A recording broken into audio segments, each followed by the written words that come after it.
This is Dr. Greg Hall once again with Better Black Health, brought to you by Genetic Sequence Multivitamins, the only multivitamins with the appropriate amount of vitamin D, vitamin C, zinc, magnesium, and no vitamin E and no vitamin K. Go to sequencemultivitamins.com to learn more. Today we've got a great treat. We're going to talk about skin with Dr. Heather Woolery Lloyd. She's a board-certified dermatologist and also board-certified in lifestyle medicine, which we'll learn a little bit more about.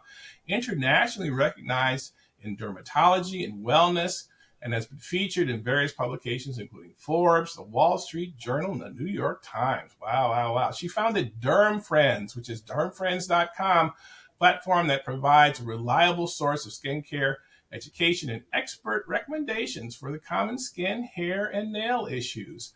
Dr. Woolery Lloyd practices dermatology in private practice and an academic setting, where she's director of the Skin of Color Division for the University of Miami Department of Dermatology, and also an active member of the Skin of Color Society and American Academy for Dermatology. So welcome, Dr. Heather Woolery Lloyd. Thank you. Thank you so much for having me. Well, we're really excited. Well, there's a whole lot of people with skin of color listening to us right now, almost exclusively, I think. And so, one of the things I read about, African-American health and lecture on and whatnot. And so this struck me that, the number one dermatologic diagnosis for African-Americans, when they see a dermatologist, the number one diagnosis that they code, with Medicare, Medicaid, right, acne, right? The number two diagnosis is unspecified unspecified dermatitis, which I chuckle at, because that basically means they don't know what it was.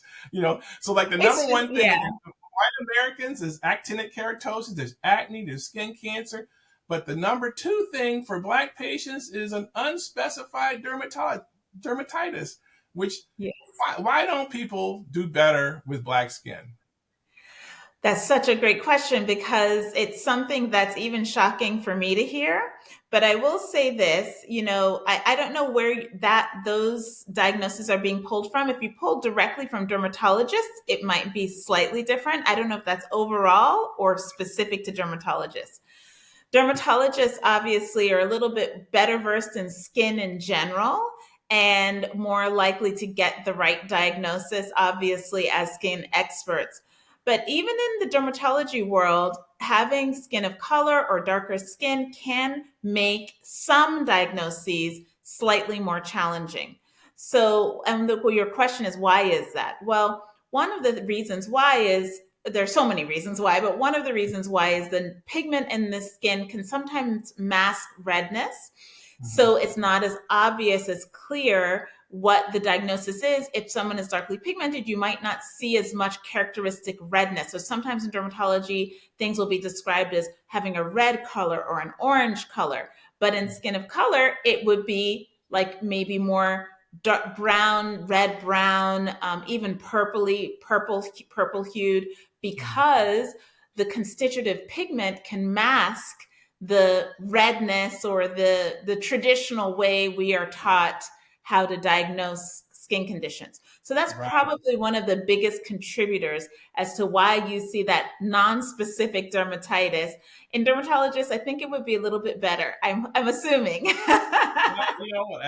This is dermatologist. This is dermatologist. Yeah, so that's wrong.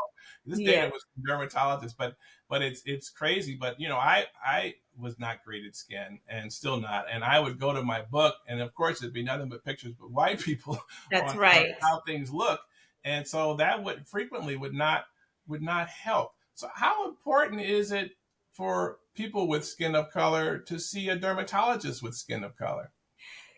I think it's very important to see a dermatologist with skin of color, or someone who has an interest in treating skin of color patients, because I have a lot of colleagues who may not have skin of color, but practice in an environment where they're extremely well versed and extremely well trained on skin of color dermatology. So, people who, let's say, do their residencies in Miami or in New York City or in places that are extremely diverse, Chicago, they may feel very comfortable diagnosing skin conditions that in darker skin types whereas people who trained in schools or residencies that may not have been as diverse, and not to their own fault, just literally you see the patients that you see, so you really have to go out of your way to learn more about how skin conditions present in darker skin types.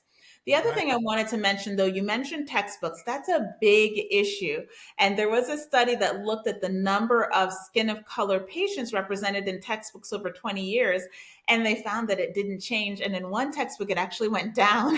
So Right. that's an area where there's a lot of room for improvement. The good news is there are a lot of new textbooks coming out showing skin conditions specifically in darker skin types so that we have better, at least textbook academic representation of what different skin conditions look like in all skin types. Yeah, that makes it much better. Now we have a significant number of pre-med and medical students that listen to this podcast, right? And so when you mentioned that having obviously seeing more, I trained at Cleveland Clinic, so I saw Ehlers Danlos, I saw everything that I read Right. about in the textbook. I saw it, but I didn't see a lot of the more common things. I saw more of the weird things. And so when I kind of got Yes. out, I was looking for more of this, more weirdness. And everyone had pneumonia and everyone had Yes. diabetes, so, but if I wanted to be a dermatologist, say, should I be deliberate about choosing a dermatology program? I wouldn't go to Idaho to a dermatology program. If I plan on coming back to Cleveland and seeing mostly Black patients, I mean, Right. should I be thinking about that? Did you think about that? I did actually. So it was very important for me to train in kind of an urban setting, and so I was very fortunate. I trained at University of Miami, which is an extremely diverse, environment, and I really had exposure to everything. But like you, I did see a lot of rare things, which is sometimes happens when you're in these very intense academic centers versus Mhm. training in centers that are in more a community setting. You're more likely to see the common things. So what I did when I was a dermatology resident, and this is what I would highly recommend, is at the AAD, which is the American Academy of Dermatology annual meeting, I recommend students and residents seek out the things that they're lacking in their residency, specifically in skin of color. There's a skin of color symposium, there's a melasma symposium, there's a hair disorder symposium. There are things where you can go out of your way to learn about these conditions that are more common in certain skin types that if you don't have that represented in your residency, you can at least get that information at the AAD. I Mhm. had it represented in my residency, but I was also extremely interested in becoming an expert. So I felt like a groupie. I literally wrote down the names of the leaders in the field, my mentors, Dr. Pearl Grimes, Elliot Battle. I wrote all of their names on and literally would jump from meeting to meeting to meeting to get in every drop of information that I could from these experts that were national experts when I was in residency and still are today. Mhm. So that's what I would highly recommend. And then there are two big meetings that are annual. There's a Skin of Color Update, which is a 3 or 4 day weekend meeting dedicated 100% to skin of color dermatology. So you can really learn a lot at that meeting. And then the Skin of Color Society is a not-for-profit society that focuses on research in skin of color. And that meeting is the day before the AAD, on the Thursday before the AAD starts. So doing that every year throughout your residency, if when you're a medical student, you really can get a lot of information. Well, that's a very good, that's really valuable advice. So the data I was going through before earlier, this is for dermatologists diagnosing in African American. Number one was acne. Number two was non-specific dermatitis, and number three was seborrheic dermatitis. Right, that was Yes. number three. So this is all you guys, right? Yeah. So I'm like, and that does not appear in the top five for white patients seeing dermatologists. So what? Tell us about seborrheic dermatitis. So seborrheic dermatitis is a very common skin condition, scalp condition, right? And it's something that I see in my practice all the time. And clinically, what people will see is scaling, flaking, itching, burning, and sensitivity on their scalp. So that's what you see: flakes, scales, itching, burning. A common term, you hear the word dandruff and you think, well, what is dandruff in relation to seborrheic dermatitis? You think of dandruff, which are the flakes and scales, to be a symptom of seborrheic dermatitis. But seborrheic dermatitis is an inflammatory skin condition that we're not 100% sure what causes it, but we think that it's an inflammatory response to yeast on the scalp. So all of us have yeast on our scalp. We all have a normal flora full of bacteria and yeast, and it's supposed to be there. But in people with seborrheic dermatitis, and I have seborrheic dermatitis, people with seborrheic dermatitis have an abnormal immune response to the yeast on the scalp. So you get this inflammation, which leads to flaking, scaling, itching, burning, stinging, and all of these symptoms that we see with sebderm. So it's very common. Why is it more common in patients of African descent? It's not clear, but it's definitely a very common problem, and I treat this in my practice all the time. Yeah, well, I can join you. I also have seborrheic dermatitis, and oh man, I tried everything. I tried Head and Shoulders, and and if I put something black on it, you can see it. I mean, I Yes. have to be conscious of it because it's like, oh, get that off you. But I've been what? there. Yeah, what I think what changed dramatically helped was this tea gel, like a tar based shampoo, and I don't know, I don't use it every day because it'll tear my hair up, but Yes. it does quiet down my scalp as it relates to that. Is there something better I should be using or we should be using if we have this? Or should we Yes. first have it diagnosed formally? Like, I have not seen a dermatologist for my scalpy hair. Maybe because I'm black, we avoid the doctor. We certainly don't over doctor, right? You know what I Yes. mean? Like, I've Yes. never been to a dermatologist. I had bad acne when I was a teenager. Clearly, I have seborrheic dermatitis. I've never seen a dermatologist. Never occurred to me to see one, to be honest with you. Yes. Whereas I know I have white patients that would have been already have seen the dermatologist probably on a monthly basis. Yes. They had the That's right. exact same symptoms that I have. So Yeah. do you see that? And is that a dysfunctional way of looking at it? I know it's cultural because no one in my family, my wife goes to a Yes. dermatologist, but not for that. But Right. this is something you see, right?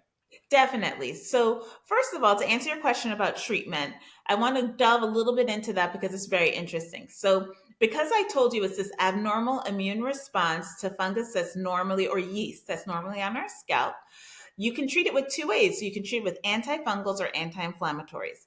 So the antifungals are what you see primarily in those over-the-counter shampoos. So zinc pyrithione, which is in some of the other over-the-counter shampoos, ketoconazole, which is a very popular ingredient.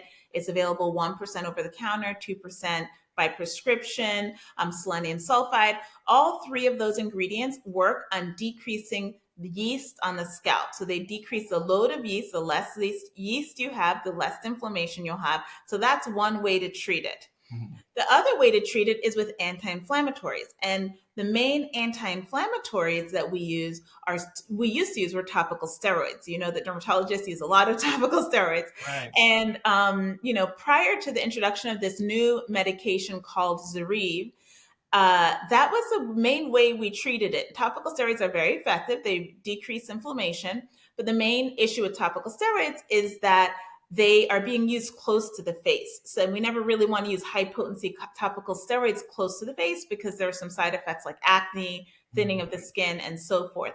So even though they're effective, they're not really great for long-term use. And we have to be really careful when it's close to the face. And one of the most common locations for sebderm is and I say sebderm for seborrheic dermatitis because that's our shortcut, Right. is on that frontal hairline right here. So it was a real challenge treating that area with a Mhm. topical steroid because it's right adjacent to the face. Right. So there is a new treatment for seborrheic dermatitis called Zoryve. And the Zoryve is another anti-inflammatory, but works via a different mechanism. It's a PDE4 inhibitor, Is it a which pill is or is it a it's loop or topical. It's a topical? Okay, you topical put it foam. on there. Okay. Yes. Yes. So it's a topical foam, and it's the generic name is roflumilast, but it's a topical foam that can be applied to the scalp daily. The Mhm. great thing about it for me as a dermatologist is that I don't have to worry about, overuse because it doesn't have a steroid. It's very targeted in how it treats inflammation. It Mhm. works very well. It's once daily. And as I mentioned before, you mentioned shampoos, and the biggest challenge in the African American community with shampoos is that they destroy our hair because the medicated shampoos tend to be very drying. And so they take all the moisture and oils out of our hair, and our hair needs moisture and oils. Absolutely. So this product is not drying. It's alcohol free, steroid free, once a day. So it's perfect for my patients all patients, but particularly my patients of African descent, because it's kind of compatible with all of the boxes that I need to check, which that it doesn't have alcohol, it's not going to dry out the hair. It doesn't have steroids, which a lot of patients are wary about, It should be. It could cause diabetes. Your skin Yeah. will work and it'll absorb Yeah. it, right?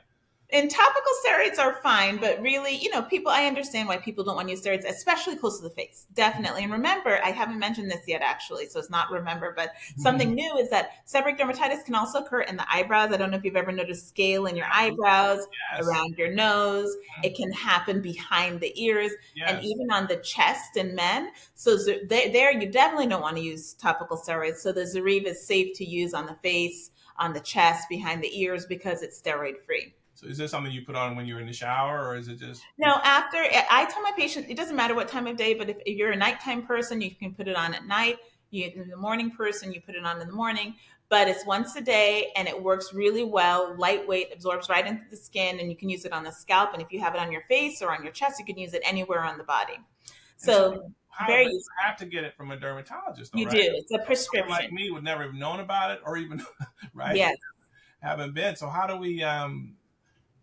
we get more people to go to the Right. dermatologist or even to know to go to the dermatologist? And Well, I'm that's medicine. Could I prescribe it? I don't know anything about it. I Yeah, would. you could. Absolutely. I mean, that's why I'm really excited to be here to partner with Zoryve, because it's so important to get the word out. This Mm. is a skin condition that has been essentially ignored for 20 years. This is the first FDA-approved treatment for seborrheic dermatitis in over 20 years. Oh my God.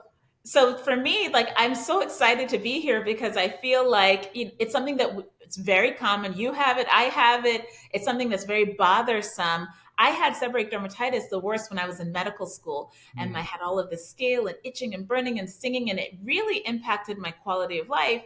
So I am so excited to kind of get the word out. Your primary care doctor or anyone can write the prescription, but you can also see a board certified dermatologist. But it's a very safe drug, so there's no like special forms you need to fill out or anything like that. It's a very straightforward topical treatment. So since it is a prescription, would it be covered by the insurance? It is usually covered by insurance, and they have some patient assistance programs if for whatever reason the insurance doesn't cover it. Mm. But it is something that you might have to jump through a few hurdles depending on the insurance, but it should be covered by insurance. I haven't had problems in my practice. Right. I mean, if you have a diagnosis, I mean, it should be. But maybe, like I said, it was one of those things where they ask you, well, did you try this or did you Yes, exactly. try T-gel? Did you try Head and Shoulders? It's like, yes, Yeah. it doesn't work. I Yeah. mean, but this is something that would only work while we use it. Once we Yes. use it, it would not work, right? So it's like, So sebderm is really interesting, or seborrheic dermatitis. I keep saying sebderm, but I think your listeners will know now sebderm means seborrheic dermatitis. It's interesting because it tends to come and go. So as I mentioned, I had it when I was in medical school, and it was pretty severe. I would call it severe when I was in medical school. right. But then it kind of calmed down. It does tend to get worse with stress. It's not caused by stress. It's definitely something that you're predisposed to. Mhm. But if you're in a stressful environment, it can definitely get worse. So it makes sense that it was pretty bad when I was in medical school. Right. But it tends to come and go. So I tell my patients, use your treatment options when you're having your flares. And if your flare goes away, you can stop. You don't have to continue to use it. So you use it as needed. For people with severe sebderm, that means I might be using it most of the time. For people like me who like kind of after that stressful period went away, I don't really need it as much. Then whenever I have a little flare, I use it, and it resolves pretty quickly Right, within a so it week may or two. last longer because I think that definitely I have periods of time where when it's worse and when it's better, and mine was also bad during medical school. Yes. Pull great big flakes off of my head, and but yeah, so that's really some great information, and so it's interesting to me the number of things that happen in the African American community that are related to inflammation, and that Yes. inflammation can be related to stress. So it's like, stress causes cortisol, which causes inflammation, and then we go. You've got coronary artery disease, you've got diabetes, you've got lupus, and now you also have dandruff. Yeah, and you have acne. So Right. you mentioned at the beginning, I'm also board certified in lifestyle medicine, and lifestyle medicine is a specialty that focuses on evidence-based lifestyle interventions to manage diseases, things like a plant predominant diet, regular exercise, stress management, sleep, really healthy sleep, maintaining healthy connections, avoiding risky substances like, excessive alcohol, etc. But Mhm. the one only time in all of the lifestyle medicine literature where they mention skin disease is under stress, managing stress. And Wow. it's something that as a dermatologist, I see all the time where someone really has a chronic illness that's flaring. And my first question is, have you had, some recent stress? I see this with hair loss. They've done studies with hair loss. They've done studies with sebderm. They've done studies with acne. They've counted pimples for students throughout the year, and they'll notice an increase in pimples during finals and during midterms. They've done, they've looked at something called your perceived stress score, which is a measure of your perceived stress, and Mhm. found that people with more severe acne have higher perceived stress scores. So, in all of the inflammatory skin conditions, which are like acne, eczema, psoriasis, seborrheic dermatitis, certain types of hair loss, all of those things are exacerbated by stress. That's crazy. So if we could only lead a more stress-free life, we'd be a lot better off, wouldn't we? I mean, that's I didn't know. And so I'm thinking about all the times I would have a zit on my nose right when I didn't want one. Exactly. Well, Yeah. I'll even tell my patients because I try to practice what I preach, and I'll tell my patients download a free meditation app and do 5 minutes of guided meditation a day. Because even just something simple and disconnecting from our phones, we're always looking at our phones. I don't think 10 minutes goes by without me just glancing at my phone. So, just simple things.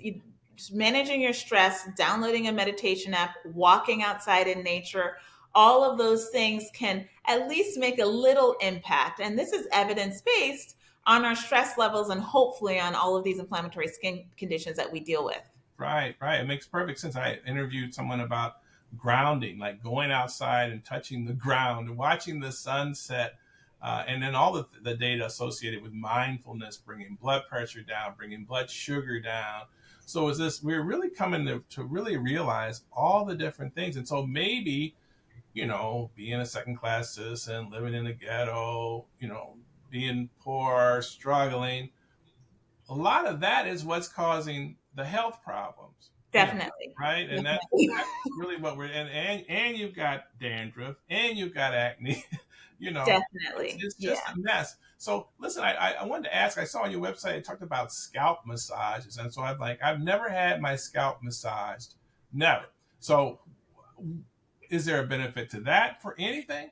Sure. Well, I think that that's just self care, and self care, I think, is so important. I think sometimes we tend to neglect ourselves, Mhm. and there's a kind of a new trend where people are going to, just like people get facials, Mhm. they're doing these scalp treatments on the scalp, and so it's just a hot topic, I would say. And I think the main benefits of scalp massage is exactly what we said, just taking care of yourself, disconnecting, just like getting a massage. If you have the ability to do that and you have the time and also the resources, it's something that I think is just helpful for our overall well-being, and just a kind of a little bit of a hot topic right now because scalp health is something that people are starting to pay more attention to, which, as I said, is very exciting to me because there has been no new treatments for seborrheic dermatitis for 20 years. So now all of a sudden there's a little bit more of an interest in seborrheic dermatitis. There's some new over-the-counter treatments that are available, and now this prescription, which is extremely effective, Zarif. So I think that scalp massage just fits its way in that this area is trending, and there's increased interest in looking at the I scalp. get it. I get it. I get it. So now, one of the things I know it happens with skin of color, particularly in African Americans, is that when you get something with your skin, you either scar lighter or scar darker, and whichever way you scar is not, you don't want it, right? Right. So someone will ask me, I'm light skinned. They say, "Why is your face so red?"